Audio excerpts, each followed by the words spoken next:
Hi everyone, Ryan Ritchie, Adam Ford with you as always at 9 o'clock on Monday night, 9 o'clock Eastern, 6 p.m. Pacific. We're going to cover all the news, Apple, technology related, everything that would fit in this bowl. And you know, I'm thinking maybe we either need more news or a smaller bowl because this is ridiculous. It's good for mixing though. You can That's toss true. it. You can toss. You can toss that way. Oh, that's your department. You're in charge of the bowl, tossing the bowl. Those of you who would like to participate in the show, you can send an instant message via AOL Instant Messenger or, of course, iChat to TDL Live, as you can see at the bottom of your screen. And a welcome for those of you who aren't even watching live. We know a lot of people catch us throughout the week, and you get tired of us saying live. I know it's not live. It's on my iPod. But at any rate, how was your week, sir? It was very good. Very good. And yours? Good. It feels like it's been a lot longer than a week since the big keynote announcements. And we still have some details trickling out about the phone. I'm sure they're in the bowl. And with that, should we do it? Let's go to the bowl. Go ahead. You're closer. All right. Oh my. Feels. You doubled up. Pick one. 2 for 1? I don't know. You can't do that. Put one back. Okay. Okay. What did we ever do before the bowl? I don't know. I don't know. It was far less exciting, I'm sure. I'm sure. Oh, this is kind of cool. CDW launches volume custom software imaging for Macs. Why is this cool? Everybody's saying, who cares? It's CDW. Yeah. So, imaging. So maybe we should talk about what imaging is first. It's how you're perceived. Yeah, it's how you're perceived.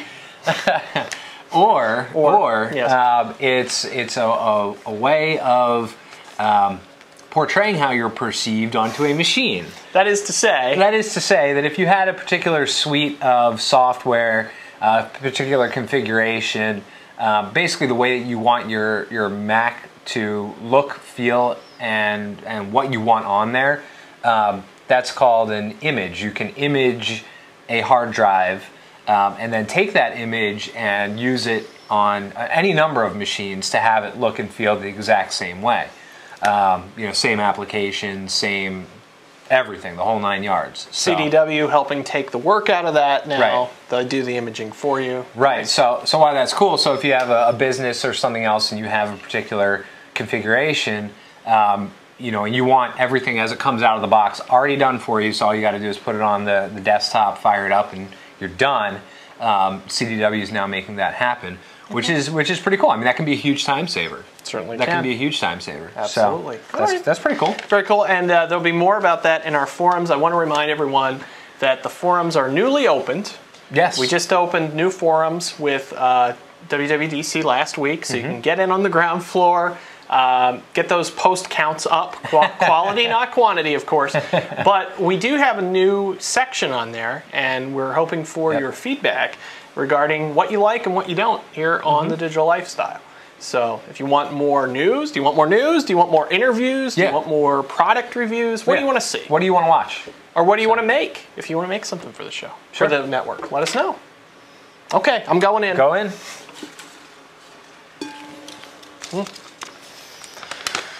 XM Sirius deal caps prices. You can read upside down. And requires openness. So, I'm impressed. The FCC has said, you know what, Sirius, XM, go at it. You two go together, you'll make a nice couple. Put on your Monopoly hat. Put on your Monopoly hat, roll the dice, get in your car, drive around, and pass go. They're more pretty much. They're more of a top hat company. Well, I feel like they're the Monopoly man putting on the top hat, jumping in the car, and avoiding the thimble on the way past go to collect $200 and become the satellite radio conglomerate. Hey, this is probably a great time to point out that we added a review of the Monopoly iPod game. Hey, that was good. If you go into our games page. Very and then good. all this Monopoly lingo will make sense.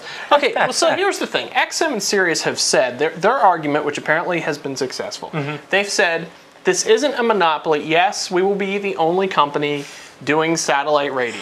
Right. But this isn't a monopoly because people have things like the iPod now, and there's HD radio that's available some places. There's all this technology that, okay, so there's not necessarily, another satellite company. A competitor. But we're competing against all these other people. But that would be like I don't know. That's ridiculous. I really should have a good analogy there. But it would be like the NFL monopolizing, oh, well, that's a monopoly too, I suppose. But taking over all of professional football and saying, well, you know, there might not be any more professional football, but people could just take a leisurely bath instead of watching. So our competition's leisurely baths. Yeah. Sorry. It's That's probably something you don't want to hear more of on the, let us know in the forums. Probably but not. Is it a valid point that there's so much technology now that you could view as competition? Or is it...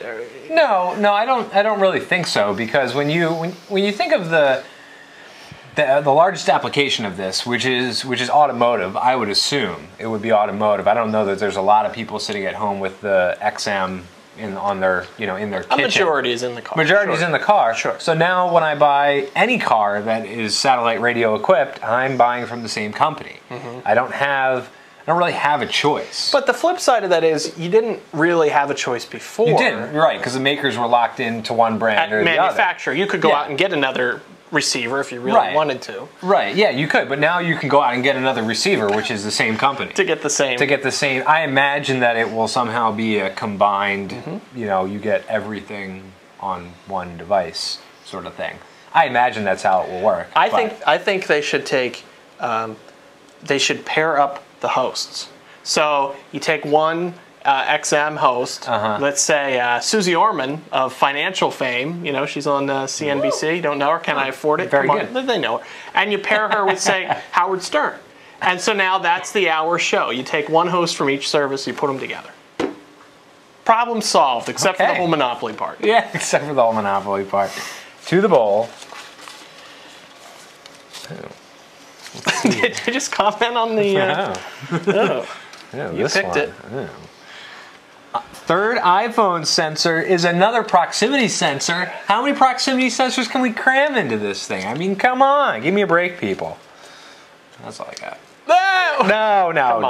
Come on. So Apple's included a second proximity sensor to the iPhone 3G to provide more accurate face detection. This brings the total number of sensors to 3, 2 proximity and 1 ambient light. I don't buy it. So are there a lot of you out there feeling that your iPhone doesn't know when it's against your face? I've never had it. I've never had my face dial anything, not knowing that it was there. Plus, if it doesn't know my face, I can't see it anyhow because it's on my face. Yeah, I imagine that it works. Is anybody having an iPhone face problem? Now, let me ask you something, and let us know. And let me know if I'm getting too personal here. Are you a lefty or a righty? Are you a leftier person? Hello, there's your phone. Which ear? You don't even know which ear you listen with. You Bluetooth it though, yeah. No, I think if. I actually don't. I think I'm a lefty. Shall I call you? I think I'm a lefty. See what you do. Yeah, see what I don't know. I don't pay attention to what I do. I think I'm a lefty. Because I'm a lefty too, and I think that the placement of the third sensor might benefit our right hand ear friends. That maybe if you imagine the sensor on the left side, when we put it up, that's blocked. But I think I think I'm ambi. I think I'm an ambi. One of our viewers has a good point here. The question is, will it work if I throw it against somebody's face? And the same viewer, also a lefty. I think that will work. I think that will work better now. There's probably less chance of face dialing with another sensor when you throw it at somebody. I say the sensor is just a placeholder for the camera. It's just to get you used to seeing a little dot there, and they can hardware upgrade it to a camera. Okay. Is that it? Do you have anything else? All right. Hang on. Okay. Let's see here. Okay. Google and Yahoo strike deal. Microsoft. See you later. See you later. We don't need you. See you later. We don't need you, says Yahoo. There's a new Microsoft in town, and it's Google. So this pact essentially does away with the whole Microsoft, for now, the whole Microsoft attempt to merge and or buy out Yahoo. Yeah. I mean, that was kicked in the pants a little while ago. Microsoft, can we talk? If Matt Girl wasn't sitting down, I'd have her zoom in. But you don't have... No, don't. You don't have to do everything. Just let someone else do search. Yeah. There aren't Microsoft cars. Granted, there's Microsoft Sync in the cars now. It's good to be third best at something. There's not a Microsoft refrigerator. You don't have to look and say, oh gosh, those GE people, they're making a killing on fridges. We should make a fridge. We should merge with their fridge division. Just let it go. You got your MSN, you've got your search, your live search where you basically pay people on the street, come on, please use our search. Here's some cash back. Just let it go. Yeah, you know, they're third best in the search department. Now they're probably still third best. I don't think that it really hurts Microsoft other than their attempts to gain in that area. Google's clearly #1 and Yahoo is firmly #2, and Yahoo's partnering with Google and likely to make themselves a little more attractive. Well, and just to clarify here, Yahoo and Google, as it stands right now, the agreement, they will still compete in terms of search terms. Right. This is placing Google AdWords, which is far and away the largest AdWords ad placement service, placing those AdWords search results on the Yahoo page. Yeah, and Yahoo gets to control when, where, what, why, pretty much everything about what's placed there, but it's happening. And Yahoo says they could make up to $800 million in the deal, which is a lot of ads because, as Google ad folks, I know it's pennies per click. Oh, we have a viewer saying hello. Well, hello, viewer. And greetings to the viewer, British Emu 007. Oh, is it? No, it's not me. Is it me? Who is it? I really felt like I pulled that. Did you pull that? I just pulled this. Okay. So point to who's next, not who went. Okay. Ah, very good. Okay. Adam, hard to keep track of these days. I have a special announcement coming up. Okay. Nothing to worry about. I'm taking some time off. What is this? So for those of you that caught the quick time of the keynote, the WWDC keynote from last Monday, may have noticed that Steve is rather thin. His BMI is low. He's rather thin. There have been some interesting photos, apparently real or doctored. I don't really know, of him not looking so hot during the presentation there. So the Fake Steve blog was like, don't worry about it. I'm going to take some time off, and I'm just going to get better. But you know, Steve, we hope you're doing well. We hope you're not sick, and you know, just on a new diet. And we hope that you would let us know if you were, because I mean, people own stock, and their hopes and dreams and ambitions rely on that stock not suddenly being worth nothing. Right. Anything. Not suddenly Whatever. being worth anything. You do what you want. And a side note on the fake Steve Jobs situation. Yeah. I'm sorry, a viewer will help me out. We'll get to that. The collective power of the viewer is always stronger than us. The reporter who does the fake Steve Jobs blog is moving. He's going to Newsweek. Oh. So what happens to the blog? Well, I don't know. I haven't heard yet. Interesting. Maybe someone's been groomed. Maybe it goes with him. Maybe people just turn to the digitallifestyle.tv /blog. That's right. To get all their information. It's not even fake, most of it. We have some questions coming in about Sprout Core. We'll get to that. We'll get to that. Who's up? It's you. It's me. It's definitely you. All right, let's see. Maybe I can pull it. We're really good at pulling these after we... Oh, no, that seems too informational. Hang on, folks. Here we go. I got a good feeling about this. Apple restricting iDisk access. So, this is probably in preparation for the Mobile Me transition. There are probably some technologies on there that aren't going to be compatible with all browsers. But it's interesting to see which browsers no longer work. It's pretty funny. Most notably, Safari on a PC. Yeah, good luck. If you try to go with Safari on a PC, you get, hey, you really should be using Internet Explorer. So crazy times we're living in. Crazy times. Also, folks who are using the Opera browser. There's got to be a good dozen or so out there. Come on now. I think. And I'm not sure about OmniWeb, but I know Opera is out. Officially, the support is officially limited to Safari 1.3 or Firefox 1.0.4 or higher. However, Firefox 3, the beta, currently does not work either. Oh. So, on PC. I'm not sure about on a Mac. We'll check on that. Huh. Okay. So there you go. iDisk browser access, mobile me, but not accessible. Unbelievable. Let's go back in. Unbelievable. Do you find yourself trying your iDisk from a Windows PC? I've never connected to my iDisk from another computer. I thought you were going to say it all. I've put things in there for other people to get, and what happens is they get the spinning beach ball, and it acts like it's up right away. You know, it says, "Oh, file's up," and then it's not really. Doesn't work. It takes a long time. What do you got? Apple's open secret: Sprout Core is Cocoa for the web. Okay, so this go. to our friends in the chat room mentioning this in the iChat. I'm going to let you run with this one. Ah, thanks. I was afraid of that. I'm not so up on my Sprout Core. All right, well, here's the thing. Sprout Core is being billed as kind of Cocoa for the web. What does that mean, you ask?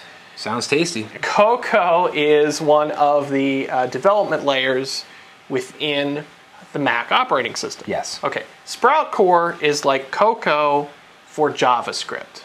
Cocoa, Java. Here's what you got. Like what you're brewing. Here's what you got to know. Basically, this technology paired with JavaScript, the thought is that this could be your Flash killer. Your delicious answer to Flash. Because it will make things like animations and that kind of thing happen more easily with JavaScript than in the past. Here's the deal, though, and you'll be able to read. You'll be able to read about this in the blog shortly. There is this childish fight going. It didn't look like juggling, didn't it? I apologize. Fight going on between Adobe, a skirmish between Adobe and Apple. Okay. And neither one of them can be the adult. Right. And I just want to grab them both by their corporate ears and say, stop it. On one side, you've got Apple, who says things like, oh, your program's crashed. It's probably because of Adobe. Right. You don't get that on the PC. Right. When Internet Explorer crashes, they don't say, oh, you probably had Solitaire open. Yeah. So you got Apple doing that. You got Adobe, who they basically, well, the next CS4 isn't really going to do 64-bit on a Mac, and we're not really in a hurry to do it. Grow up. Everybody uses Flash. There's not going to be a Flash killer in the next 5 years. And if I'm wrong, we'll get a lot of press because they'll play that clip. Yeah, well, I mean, it's right. It's a win-win for us, really. Right, pretty much. I mean, but it's funny because it's like, oh, it's probably because of Flash. You're like, oh, well, let me go disable it.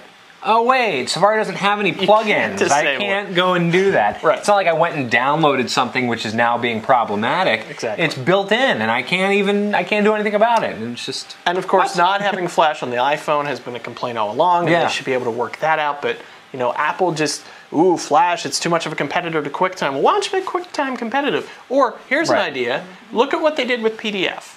There was a format that Adobe was entrenched in. Apple did their homework.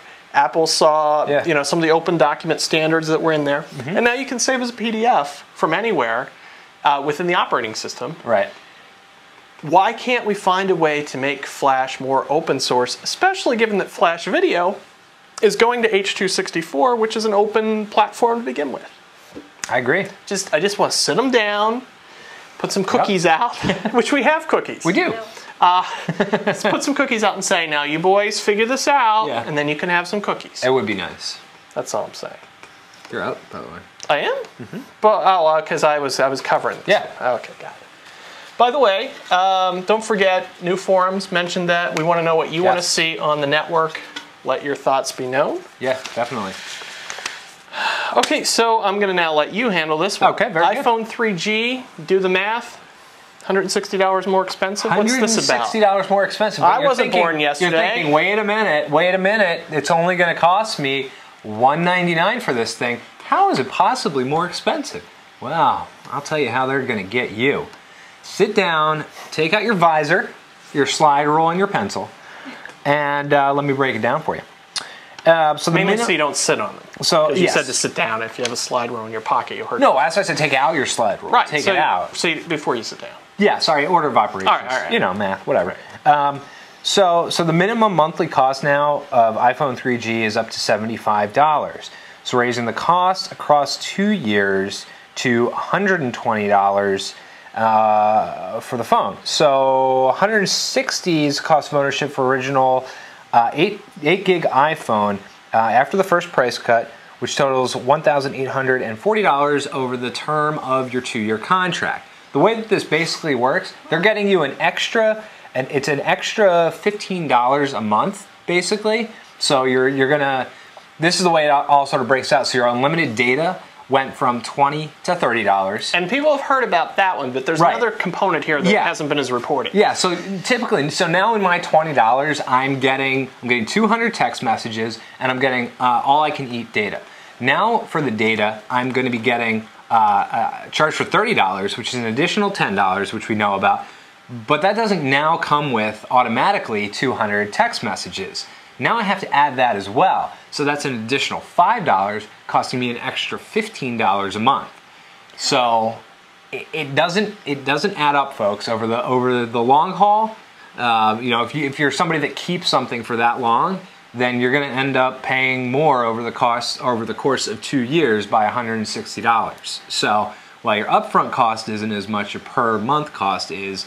Let's don't forget the taxes in there. Tariffs, for those of you watching outside tariffs, the US. excuse me, yes.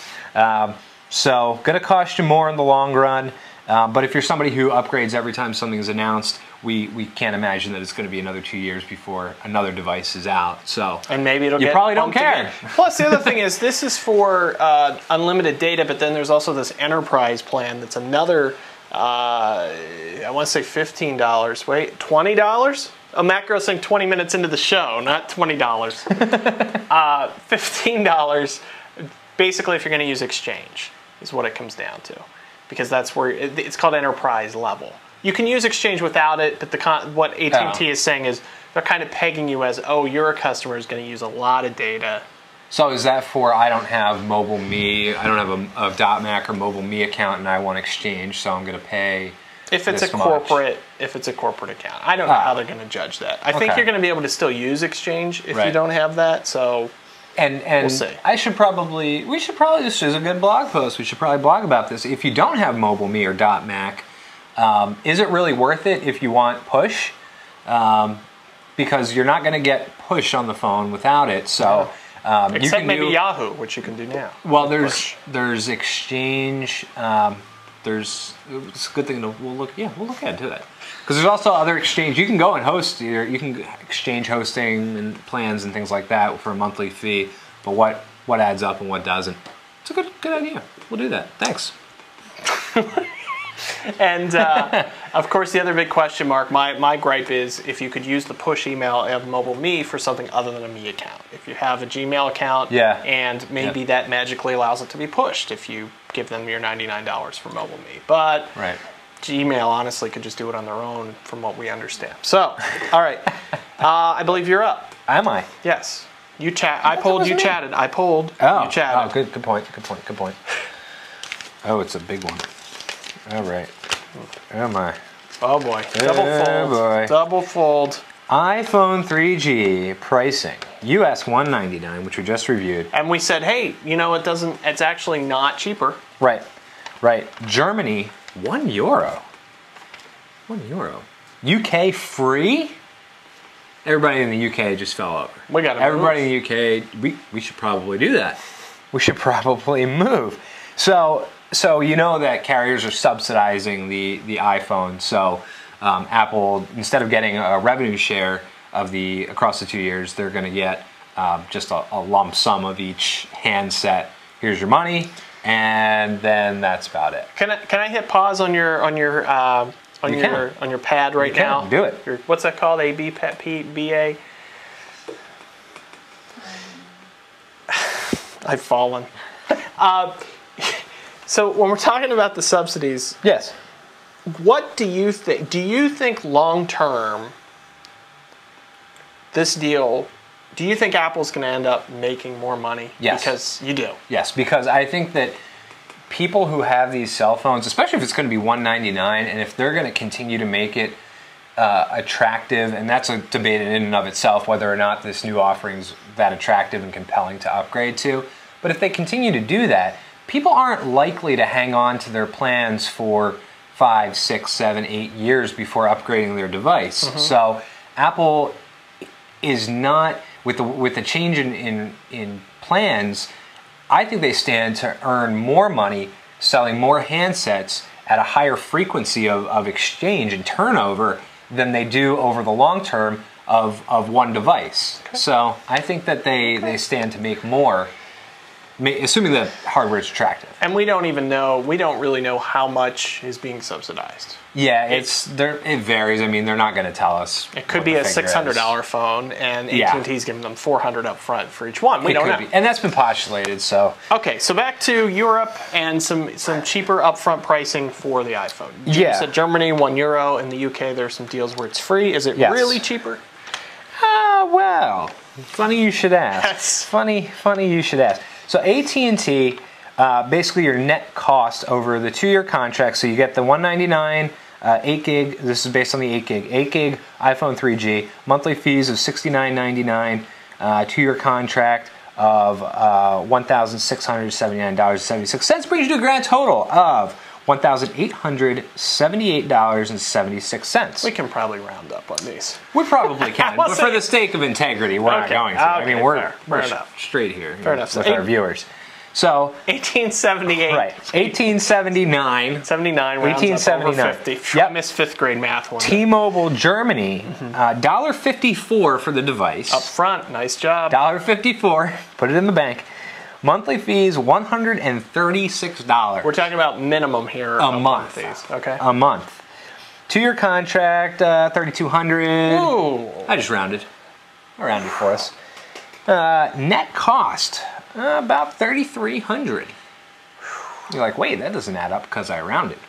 32, 65, 40, 54. Correct. Well, that's a lot more money than here in the U.S. That's my goodness, that's a little bit more. My goodness. But you're saying, wait a minute. In the UK, it's free. It can't possibly be more. No, it can't possibly. Can't possibly be more.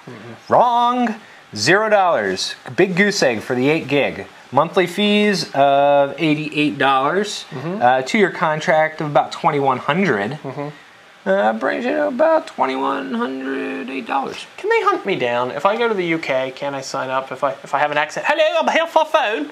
And I get the phone. Okay, but listen, your plane cost is going to be more than... Not more than 18. Well, it might be. I'll go cargo. Cargo. And I apologize for the horrible, our numbers in Europe just dropped. I'm so sorry. Yes. So the bottom line is, don't believe the hype. They're paying more in the long run. But again, it assumes that you're keeping it for the long run. It assumes that you're keeping it for 2 years. Okay. Whoa. Do you hear a voice from beyond? They're the dollar equivalents of... Yeah, those were dollar equivalents. We did the euro current exchange rate. Current exchange rate. So those of you doing the even more precise math in the future who are not watching this live, you're going to be like, whoa, that doesn't add up at all. I'm sorry. I just got word we're apparently going long. We're going long. We're at 9:28. So if you plan on going to bed early, folks... Am I going to bed at 9:28? Okay. Well, yeah. These are quickies. Apple ranks 7th in notebook sales worldwide. So, is that good? Yeah, that's up. That's up from, I believe, 8th. Saw a 61% gain over the same period from last year. Yes. Second biggest growth rate was Fujitsu, ranked 6th. They only saw a 26% increase. Watch out. Notebooks are coming. Apple moving up. To be honest with you, I thought they were like 4th already. So this is a little surprising to me. But because it depends on how you do the numbers. Is it worldwide? Is it just in the U.S.? This is worldwide. This is worldwide. I know what this is. Okay. I'm just letting everybody at home there's different numbers. In case they weren't sure that it's worldwide. Oh, we won't go long. All right, go. This is the last one? It appears to be. The fishbowl is empty. I know what this one is. This is some sad news, folks. Oh, no. Or good news if you've been missing Monday night television or whatever time of the day you might be. People DVR. You might be catching us live. We're off next week. We are off. We've brought you a solid 20-some weeks of episodes here. But next Monday, the studio will go dark. Will go dim. It's our green program. It is. We won't leave the lights on when we leave. So, you don't have to be here next week. Nope. You certainly can be. We certainly invite you. Maybe take that time and stop by the forums and let us know what you want to see more of, what you don't want to ever see again. The fishbowl? I don't know. But not just on this show. on the network. On the network as a whole. I mean, if there's a particular program that you'd like to see, or you know, you want reviews, or you want whatever you want, tell us about it, and we'll make that happen. And why don't you also let folks know about some of the other great things on the site while I look for this clip? Oh, well, you know, we have, like we were talking about, we have the forum, which is brand new, so feel free to get in there and talk to some other folks that are like-minded. And then, you know, we also have the blog, so there's always fresh stuff on there. Lawsuit of the week. We have a number of standing posts, so be sure to check that out. And there's always all of the archived video that from, you know, all the iPod game reviews to Root Access, which is our own resident ex-genius from the Genius Bar, giving you the tech rundown, and inside tips that, you know, bringing your stuff into the Genius Bar. So that's well, and speaking of Root Access, we're going to start doing something new, and we're going to try it out tonight. It can be tough to catch the new Root Access. We used to put it on kind of in the middle of the week. You can always find it on our shows page, of course, but we figured why not start bringing you the new Root Access back-to-back with the live show. Yep. So we're going to start that tonight. So I will be standing right about here. There'll be someone else over there, Jamie DeGrazio, former Mac Genius, and I believe he's going to talk to us about the Genius Bar. Things that happen there. Safe bet. I'm guessing, you know, he just goes on and on about that Genius Bar. No, I think we're talking about repairs you should never try. Oh, okay. On your Apple. That's good to know. So we got that, and then in part 2, it's some more his thoughts on the iPhone. Very good. And somewhere in there will be our brand new iPod game review as well. The Sims DJ came out. Oh, cool. For the iPod, and as I say in the review, I don't want to give too much away, but you can scratch that one off your buy list. Hey now. Thank you. Thanks for joining us, everyone, and don't forget, if you love the show, help us to keep making them. Little donate button down there below. We'd very much appreciate it, and we will see you in 2 weeks. Bye-bye, everybody.